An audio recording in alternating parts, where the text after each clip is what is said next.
آخری حدیث سناتا ہوں مچھلی کے حوالے سے، پھر بات اپنی میں جو ہے وہ مکمل کر رہا ہوں۔ عبداللہ بن سلام رضی اللہ تعالیٰ عنہ یہود کے بہت بڑے عالم تھے، ایمان بھی قبول کر لیا تھا۔ جب نبی علیہ الصلوۃ والسلام کی مدینہ منورہ تشریف آوری ہوئی تو عبداللہ بن سلام رضی اللہ تعالیٰ عنہ چونکہ بہت بڑے عالم تھے، انہوں نے کہا کہ میں اللہ کے نبی سے جا کر 3 سوال پوچھوں گا، اور یہ 3 سوال ایسے ہیں۔ لو پھر بند ہو گیا، وہ یقیناً کوئی بیٹھا ہوا مجھے لگ رہا ہے کوئی دم درود کر رہا ہے ادھر۔ یہ 3 سوال ایسے ہیں کہ ان کا جواب صرف نبی دے سکتا ہے اور کوئی نہیں دے سکتا۔ اب وہ 3 سوال کیا تھے؟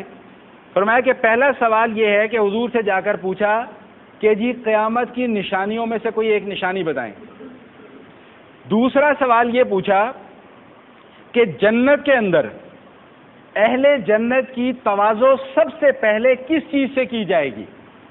اور تیسرا سوال یہ پوچھا کہ جب بچہ پیدا ہوتا ہے تو بچہ کبھی باپ کی شکل کا ہو جاتا ہے، کبھی ماں کی۔ ہم کہتے ہیں نہیں بچہ باپ پہ چلا گیا، کبھی کہتے ہیں بچہ ماں پہ چلا گیا، تو ایسا کیوں ہوتا ہے؟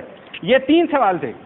تو نبی علیہ الصلوۃ والسلام نے فرمایا کہ بھائی جبریل آئے ہیں اور جبریل نے مجھے ان 3 سوالوں کے جواب بتائے ہیں۔ انہوں نے کہا جی جبریل تو ہمارے دشمن ہیں، یہود حضور پر کیوں ایمان نہیں لاتے تھے؟ سورہ بقرہ میں ہم پڑھ کر آئے ہیں۔ ان کے ایمان نہ لانے کی وجوہات میں سے ایک وجہ یہ بھی تھی کہ وہ یہ کہتے تھے کہ اگر جبریل کے علاوہ کوئی اور فرشتہ آپ پر وحی لے کر آتا تو ہم ایمان لے آتے۔ جبریل ہمارا دشمن ہے، اس نے ہمارے آباء و اجداد کو بڑا پھینٹا لگایا ہوا ہے، اس لیے ہم اس وجہ سے ایمان نہیں لاتے۔ تو اللہ کے حبیب صلی اللہ علیہ وسلم نے قرآن کی آیت پڑھ کر سنا دی، من کان عدوا لجبریل فإنه نزله على قلبك من کان عدوا لله وملائکته ورسله وجبریل ومیکال فإن الله عدو للکافرین، کہ بھئی جو جبرائیل کا دشمن ہے، جو میکائیل کا دشمن ہے، اللہ اس کا دشمن ہے۔ اب 3 سوالوں کے جواب کیا ہیں؟ ذرا توجہ سے سماعت فرما لیں، پھر میں بات کو ختم کر رہا ہوں۔ فرمایا کہ قیامت کی نشانیوں میں سے ایک نشانی یہ ہے، فرمایا کہ ایک آگ آئے گی، غیبی آگ آئے گی جو مشرق سے مغرب تک لوگوں کو جمع کرے گی ایک جگہ پر، اس کے بعد پھر قیامت قائم ہوگی۔ دوسرا سوال کیا تھا کہ اہل جنت کی تواضع سب سے پہلے کس چیز سے کی جائے گی؟ تو فرمایا کہ جو مچھلی ہوتی ہے نا، مچھلی، اب یہ پتہ نہیں، مجھے نہیں پتا کہ یہ مچھلی کے جسم کا کون سا حصہ ہے، تو نبی علیہ الصلوۃ والسلام نے جو بیان فرمایا وہی آپ کے سامنے میں بیان کر رہا ہوں۔ اب جن حضرات کو پتا ہو وہ جمعے کے بعد پھر مجھے بتا دیں۔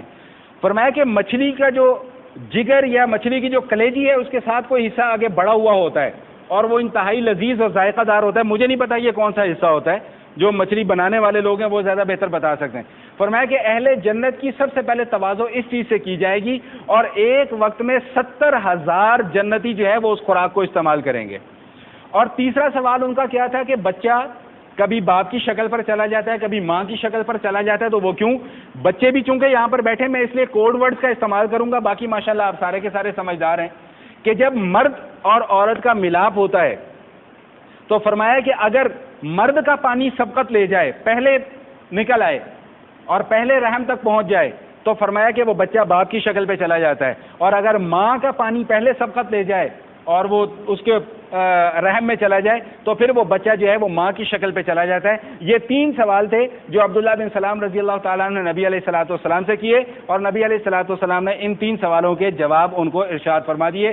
باقی گزارشات انشاءاللہ زندگی رہی تو آئندہ کی نشست میں۔ وآخر دعوانا الحمدللہ رب العالمین۔